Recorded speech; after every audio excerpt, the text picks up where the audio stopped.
right, everybody. Hope you are doing well on this Saturday night. It's currently 8:06 p.m., 64 degrees outside. We'll go ahead and start here in just a second. Give it a minute to catch up. Looks like everybody is finally joining the stream there. Just got notified.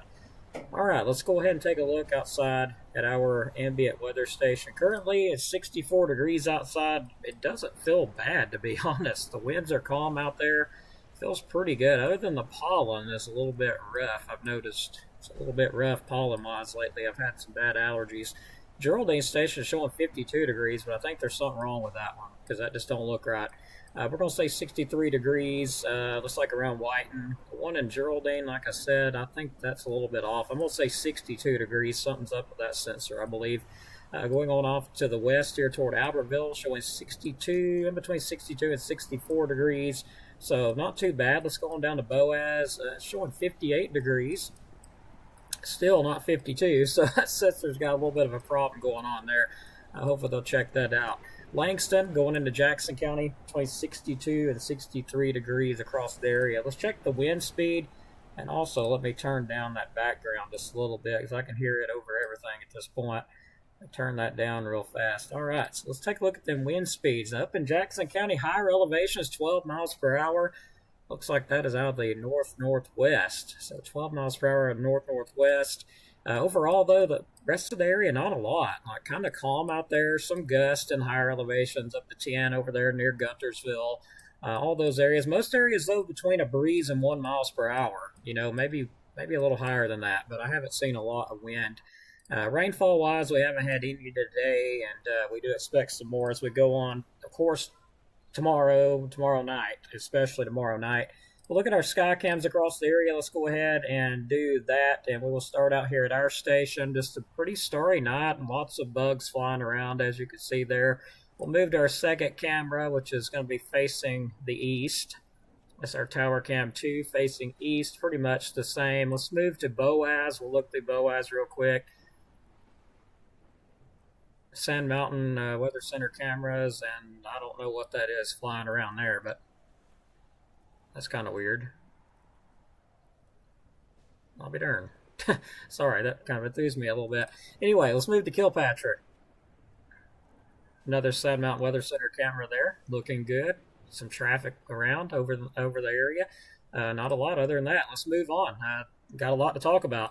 Forecast outlook, looking like pretty much tomorrow will be very windy, severe threat overnight. 100% chance of that happening overnight, so definitely be prepared for that. High of 72, low 34. The winds may gust anywhere between 20 and 35 miles per hour, especially higher elevations. Cold front moves on through, severe weather overnight Sunday. We'll get a little more into that in a minute. Monday, though, looks cold. Yeah, you're seeing some odd stuff as well as I am there. High 44, low 23, and yeah, there is a chance of snow. I know, right? Snow, hard to believe. Tuesday looks sunny, high 43, low 27. Start warming up Wednesday, some clouds, sunshine, high 55, low 35. Then for Thursday, some sun, high 65, low 44. We do warm right back up again. So let me check one of these cameras because I can actually hear it in the background. There we go. I forgot to turn the sound off. I was wondering where that was coming from. Anyway, sorry about that. We'll move forward here looking at the forecast information, mentioning, of course, Sunday through Monday, a strong cold front sweeping southeast through the area late Sunday night will bring a medium chance of strong to severe thunderstorms with a primary risk of damaging wind gusts 60 to 80 miles per hour. Yeah, you're seeing that right. Following the cold front passage Monday morning. A low chance of snow is forecast across Tennessee Valley. Little to no accumulations are expected.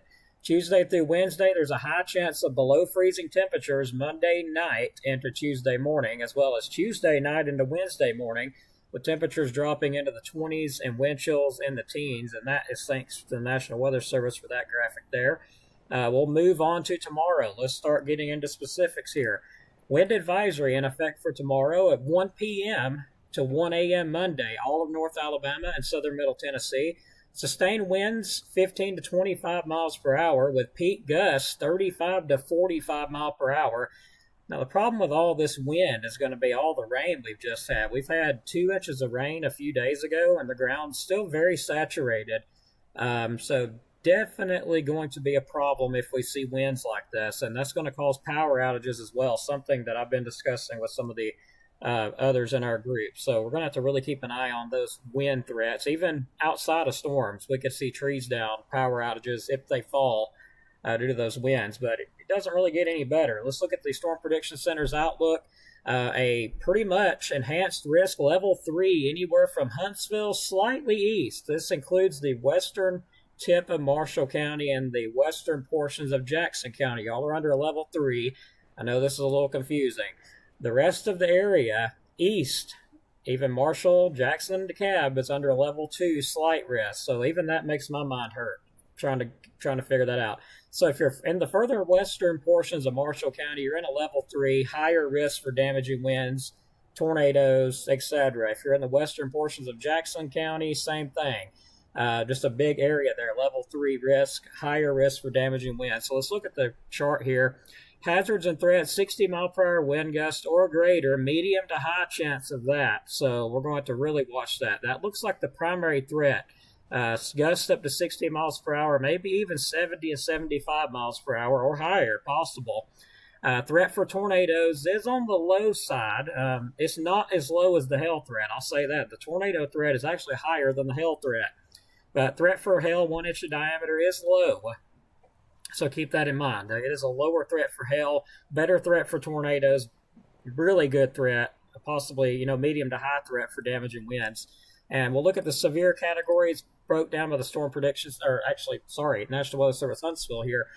Probability of severe wind, 58 miles per hour within 25 miles per hour of 25 miles of a point. So basically that is in the higher area where you see the red. Looks like that's like, I think 35 to 44%. I can barely see it because it's small on my end. 35 to 44%, we'll say, for the red areas in the northwest tip of Alabama. Y'all are going on up to 60-something%. So y'all are going to be, it's pretty bad over there in the northwest corner of Alabama and further west. But we still have a very good risk of high winds. Now, in DeKalb County, Jackson, Marshall, y'all are in the, looks like, 15 to 29% risk, but still a decent risk of damaging winds.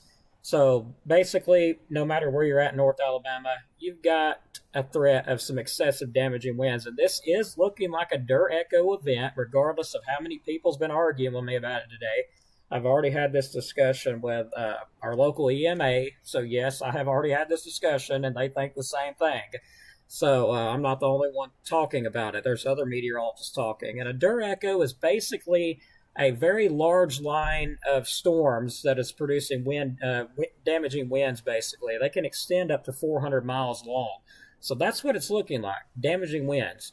Now let's move on to the probability of a tornado. So basically 5% risk, all of northeast Alabama. So there is a risk for some tornadoes. 5% risk, a better risk around northwest Alabama, northwest corner there around Florence.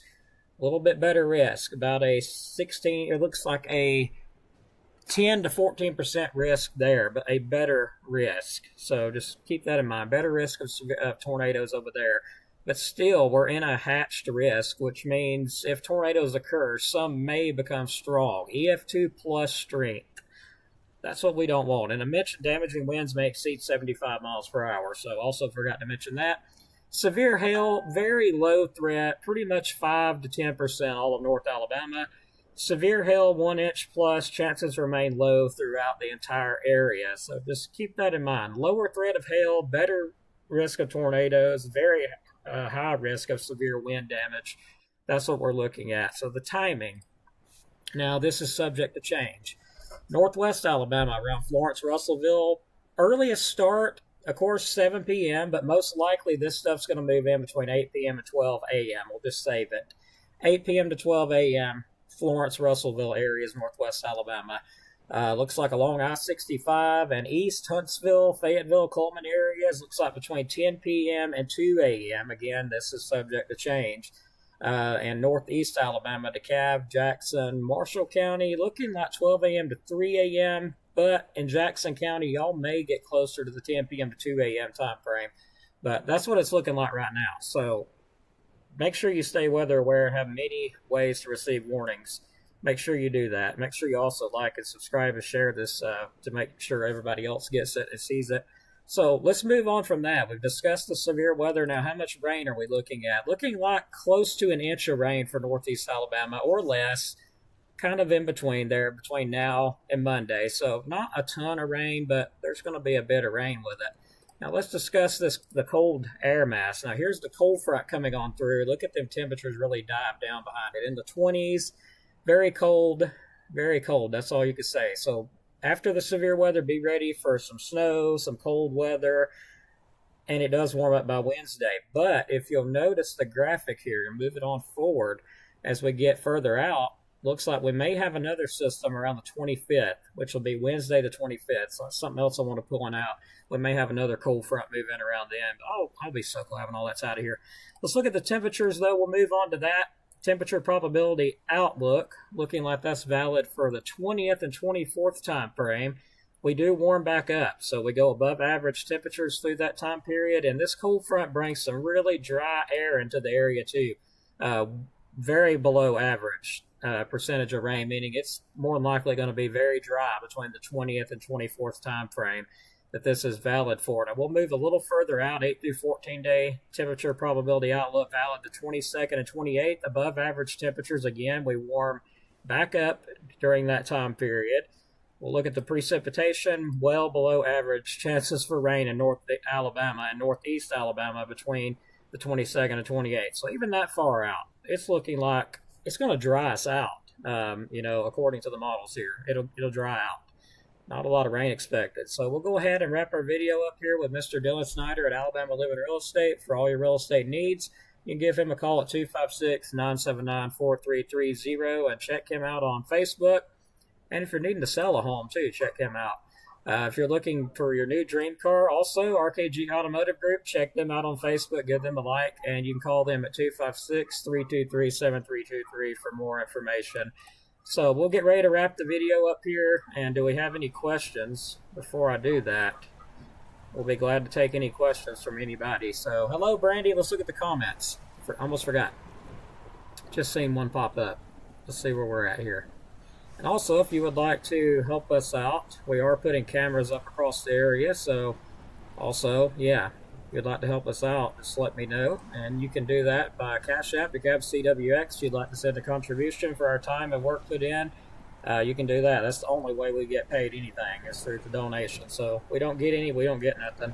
So we'll get ready to wrap it up. Let's look at the comments again now that they're popping up. So hello, Mike. Good to see you. It's been a while. Good to see you on. Hope you're doing well. We really need you to join up in our Zello channel, Mike. You need to give us a holler because I have got a network of communicators and spotters throughout the area, and we all join in on that channel, and we update. We update each other on what's going on, and they report to us, and then it gets reported to EMA. It's awesome. So you need to join us. Really, we'd be glad to have you, Mike. Angela, hello. Thank you. No problem. Mike, Station 51, in our communications group, as I was just mentioning. Good to see you there. Well, Brandy, I guess you would talk to me. And speaking of which, I just ordered a camera. Also, we're partnering, let me get my brain to working here. Sand Mountain Weather Center, if I'm saying it correctly, I always mess it up. Sand Mountain Weather Center is also partnered with us, and we're both getting together to do the same thing. Expand the reach out. That way people get more information. Also, the cameras, getting those out across the area so we can see more of what's going on to better help keep everybody safe. So we're both in that together, working very hard to do that and get a lot of things going. So check him out too, Sand Mountain Weather Center. Great guy. I'm very glad that we was able to figure something out. So helping them out too. But yeah, I'll talk to you, Brandy, a little bit more about that camera. Johnny Single, hello, thank you. And Marilyn Weldon, yeah, mainly for tomorrow night is when that's expected to really come through. But the timing could change, so keep that in mind. Rhonda Wilburn, thank you, no problem. R.A. McNew, time changes, weather changes, Sweet Home, Alabama thing. Ain't that the truth? All right, Mike. Sounds good. I'll get with you after the stream, but you really need to be in that group. I'm telling you. We need your reports. Wesley has joined.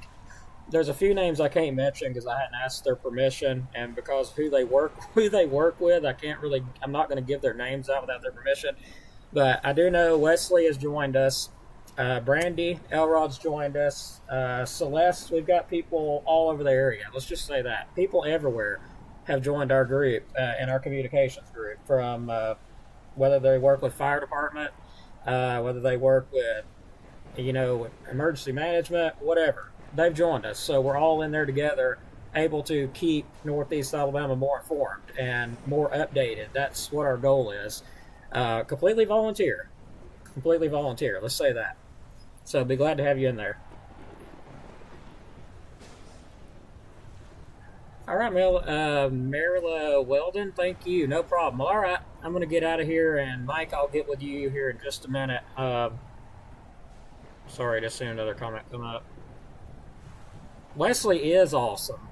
Mike is awesome too. Now, don't let me. Mike, those two right there.